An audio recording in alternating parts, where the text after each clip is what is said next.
तो ओके, मैं समझ सकती हूँ, आई अंडरस्टैंड। मैंने भी देखा है लास्ट 2 पेपर्स खराब गए, जो भी है व्हाटएवर, ठीक है, उसके बारे में टेंशन ना लो।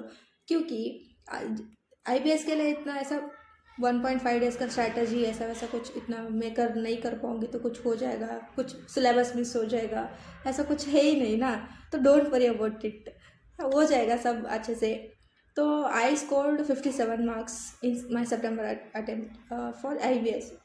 तो जो मेरा एक्सपीरियंस है मैं वो शेयर करूँगी, जो डूज एंड डोंट्स है।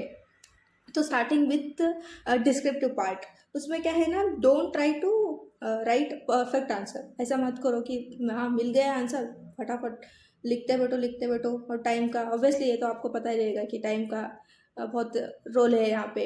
पहली बात ना, माइंडसेट अच्छे से रखो, आराम से कूल रहो, स्मार्टली डिसीजन लेना पड़ रहा है वहाँ पे, तो बी प्रेजेंट एट इट। सो उसके बाद बी फास्ट राइटिंग में। तो उसके बाद SPOM का जो है उसमें से लॉ और कॉस्टिंग, पहले यही बहुत सबको क्वेश्चन रहता है कि इसका क्या करना है।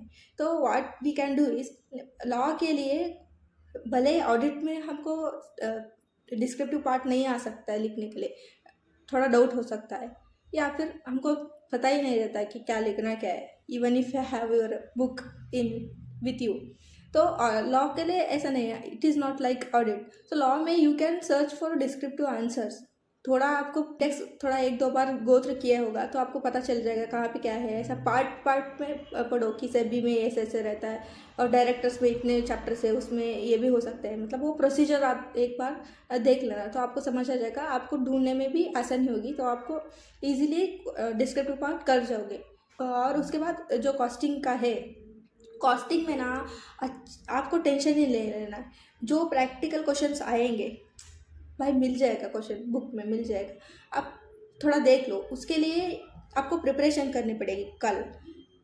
कैसे कि आपको देखना है, बुक ओपन करके ऐसे सिर्फ टाइम पास तो हम कर ही लेते हैं, हाईलाइट करना ये सब करना वो करते हैं, लेकिन एक्चुअल में ऐसे नहीं करना है कि आपको घूर के देखना है।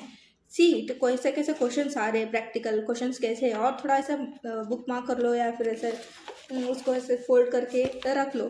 प्रैक्टिकल क्वेश्चन दिखाना आप थोड़ा ट्राई कर लो ढूंढने के लिए, आपको मिल जाएगा। जो भी प्रैक्टिकल पार्ट है, जो भी प्रैक्टिकल रिलेटेड क्वेश्चन चैप्टर्स है, उसको आप ध्यान में रखो कि ये इतने क्वेश्चन चैप्टर्स है जो प्रैक्टिकल है, तो आपको आसानी से मिल जाएगा। सो हो जाएगा। एंड उसमें भी even if it exact question with figures change, फिर भी आपको पूरा अच्छे से लिखते नहीं बैठने का। मैं आई विल शो, जो फटाफट आप उसको को रिलेट करके जो जितना आप लिख पा रहे हो लिख लो, बाकी ठीक है, हमको क्या आउट ऑफ चाहिए ही नहीं है। तो लॉ और SPM का टेंशन ना लो, वो हो जाएगा। प्रॉब्लम ये है ऑडिट का। ऑडिट में क्या करो, फिर भी आप थोड़ा बहुत MCQs कर सकते हैं। ऑडिट में अगर आपको लग रहा है कि एक्यूरेटली ये कौन सा एसए का क्वेश्चन है, तो आप जाओ, जाके देख लो, उसको रिलेटेड जो भी थेरी है उसको लिख लो। हो सके थोड़ा आपको ऐसे सांस ले पा रहे हो तो क्वेश्चन में क्या है वो टॉपिक थोड़ा पढ़ लो, क्योंकि अगर को रिलेट करके नहीं लिख पाए तो मार्क्स इतना ज़्यादा आएंगे भी नहीं। तो सेम गोज विथ SPM का कॉस्टिंग सब्जेक्ट। उसमें भी जो थेरी है वो आपको ऐसे नहीं पूछेंगे कि ये पॉइंट्स बताओ, उसमें क्या करेंगे, जो केस स्टडी आपको पढ़ना ही पड़ेगा। आप जब पढ़ोगे उसके हिसाब से आपको को रिलेट करके आंसर लिखना पड़ेगा। तो उसके लिए आपको थोड़ा कि आप देख के सेलेक्ट करना कि कौन सा लिखना है, तो you can touch these questions on later part. तो उसके बाद क्या है, for core subjects like FR, उसमें भी प्रैक्टिकली FR एंड AFM। भाई आपको, आपने अभी अभी रिसेंटली वो अभी ऑन गोइंग एग्जाम लिखा है, आप पहले पास किया है, जो भी हो, आपको पता चल जाएगा कि एक्यूरेट ऐसा क्वेश्चन है बुक में। तो please please please 1 minute extra जाए, आप उसको देख लेना, देख के सॉल्व कर लो, हो जाएगा। और उसमें से मोस्टली ऐसा ही रहेगा कि आप कर पाओगे। उसमें स्पेशली AFM में फॉरेक्स में दिक्कत आते हैं, तो उसका थोड़ा देख लेना। तो उस अपार्ट फ्रॉम दैट चैप्टर कोई आया तो आप इजीली कर पाओगे। तो उसका ध्यान रखो कि आराम से थोड़ा थोड़ा एक्स्ट्रा ज़्यादा टाइम लो चलेगा, पर वो क्वेश्चंस ढूंढ लेना। आपको लग रहा है कि एक्यूरेटली वो है, तो इट इज़ एक्चुअली स्कोरिंग ना। ऑडिट का ऐसा इशू है, लॉ का ऐसा इशू है, तो here you can score well.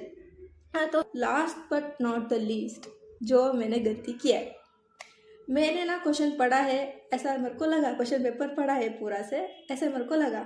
फिर बाद में मैं ऑलमोस्ट लास्ट 10-15 मिनट्स में मेरे को, जैसे ऑडिट एंड लॉ के हम ढूंढते बैठेंगे, उस स्टेज में थी, मेरे को लास्ट लास्ट में पता चला कि डीटी का क्वेश्चन था। इतना इजी, इतना सिंपल क्वेश्चन, टीडीएस के बुलेट पॉइंट्स में है, मैं उसको देखी ही नहीं, मेरे को पता ही नहीं वो एक क्वेश्चन एग्जिस्ट करता भी है।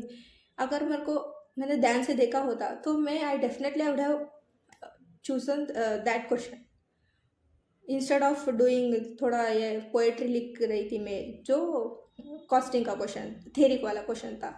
तो ऐसे नहीं करने का। तो आपको मैं बोलती हूँ, स्टार्टिंग में तो आप कॉन्शियसली पढ़ोगे ही पढ़ोगे, उसके बाद भी इतना लेट नहीं करो, उसे बीच में भी लाइक 1.5 आवर होने के बाद you read the entire question again. मैं ये नहीं बोल रही हूँ कि पूरा वो केस स्टडी ऑब्वियसली हम पढ़ेंगे भी नहीं, केस स्टडी मत पढ़ो, क्वेश्चन पेपर पढ़ लो एक बार अच्छे से, कौन से क्वेश्चन आ रहे, उसमें स्पेशली जो टेबल्स में बना हुआ है उसको थोड़ा देख लो कि कौन सा चैप्टर का ये है। एंड उससे पहले हमको ये भी देखना पड़ता है कि कौन सा सब्जेक्ट का है, तो उसका भी ध्यान रखना, क्वेश्चन कौन सा है वो देख लो। और उसके बाद जो बुलेट पॉइंट्स में रहते हैं उस वो that data is useful for MCQs and descriptive as well.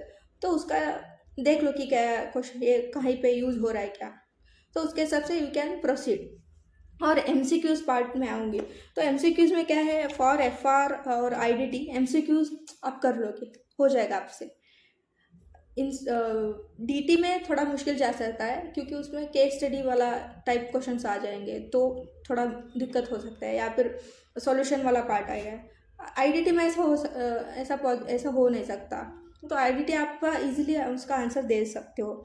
फिर उसके बाद लॉ और ऑडिट। लॉ के लिए मैं बिगेस्ट डोंट लॉ का है, लॉ के question it takes more than 10 minutes it can take for a single MCQ, in where you are not even sure that you will get those 2 marks or not. So उसके भाई देखो ही मत law के MCQ, straight forward तो होंगे नहीं, और जो भी होंगे उसके लिए हमें प्रोविजन पढ़ के इसमें कौन सा ये है वो देख के ही हमको टिक करना पड़ता है। तो उसका लॉ का ही देखो ही मत, आपको जैसे लगे कि लॉ का MCQ है, नहीं।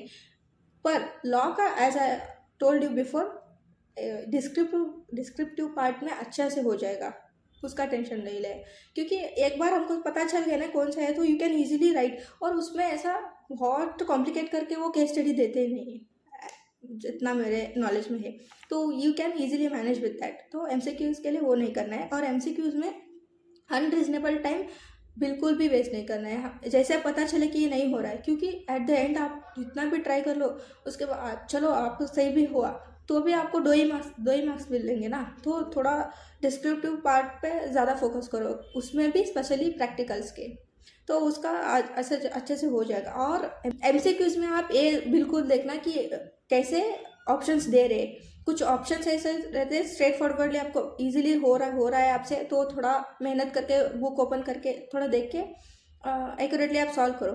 और उसमें भी ऐसा कॉम्प्लिकेटेड रहता है कि एक में थोड़ा है, एक लाइन एक्स्ट्रा ऐड कर रहे, उसमें भी इतने खेलते हैं ना, उसमें ऐसा लग जाता है आपको 2-3 बार वो सब कंडीशंस पढ़ के उसमें कौन सा अप्लाई हो रहा है कौन सा नहीं हो रहा है। It will take your almost like 10-15 minutes for it can take for a single MCQ। मेरे साथ हुआ है ऐसा, तो प्लीज़ अवॉइड दैट। ऐसे आपको लगे ना, जैसे आपको लगे ये टाइम ले रहा है, छोड़ दो भाई, क्योंकि at the cost of descriptive part we don't want those 2 marks. तो बस ऐसा ही था, अच्छे से कर लो, हो जाएगा, ज़्यादा टेंशन ना लो। कल क्या करना है, परसों क्या करना है, इतना बहुत प्लान करके ये मत करो। एट द एंड ऑफ जो हमारा प्रिपरेशन टाइम है, हमारा माइंडसेट ही वहाँ पे मैटर करता है। तो बस यही है, हो जाएगा, कर लोगे।